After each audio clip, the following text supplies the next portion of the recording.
राधे कृष्ण भक्तों, आज हम आपको बुधवार के व्रत की कथा सुनाएंगे। समतापुर नगर में मधुसूदन नामक एक व्यक्ति रहता था। वह बहुत धनवान था। मधुसूदन का विवाह बलरामपुर नगर के सुंदर लड़की संगीता से हुआ था।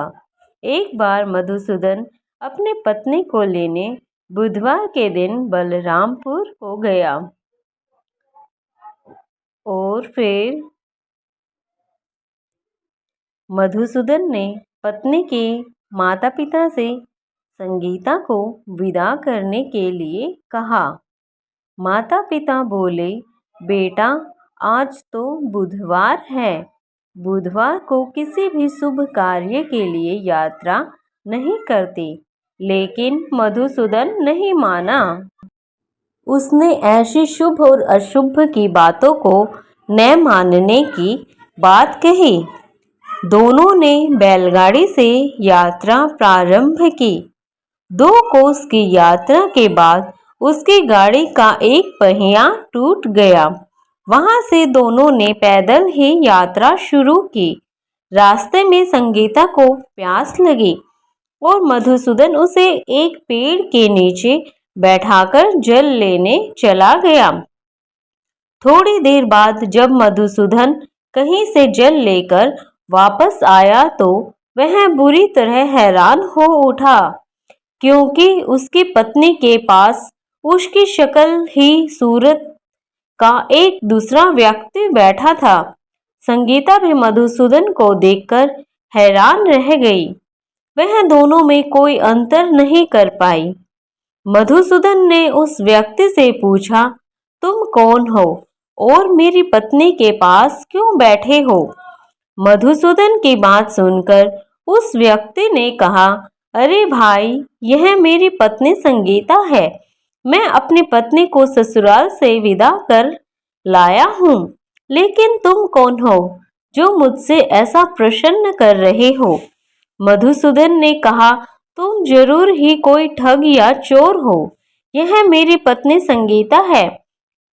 मैं इसे पेड़ के नीचे बैठाकर जल लेने गया था।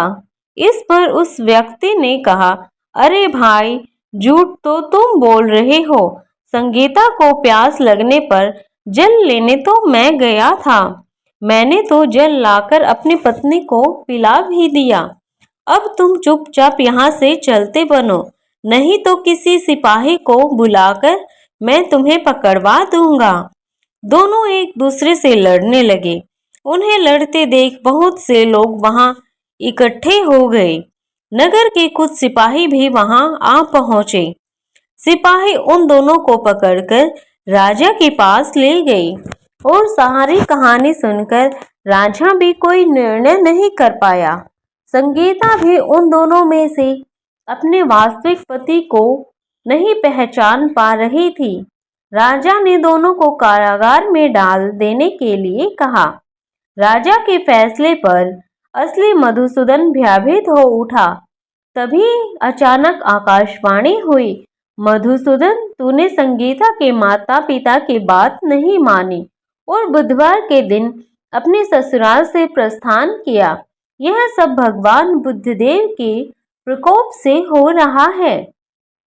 मधुसूदन ने भगवान बुद्धदेव से प्रार्थना की कि हे भगवान बुद्धदेव, मुझे क्षमा कर दीजिए। मुझसे बहुत बड़ी गलती हुई।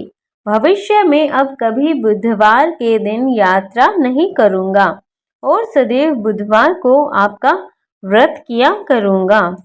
मधुसूदन के प्रार्थना करने से भगवान बुद्धदेव ने उसे क्षमा कर दिया। तभी दूसरा व्यक्ति राजा के सामने से गायब हो गया। राजा और दूसरे लोग इस चमत्कार को देख हैरान हो गए। भगवान बुद्धदेव की इस अनुकंपा से राजा ने मधुसूदन और उसकी पत्नी को सम्मान पूर्वक वहां से विदा किया। कुछ दूर चलने पर रास्ते में उन्हें बैलगाड़ी मिल गई।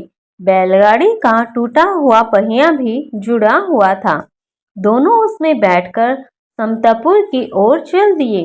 मधुसूदन और उसकी पत्नी संगीता दोनों बुधवार को व्रत करते हुए आनंद पूर्वक जीवन यापन करने लगे।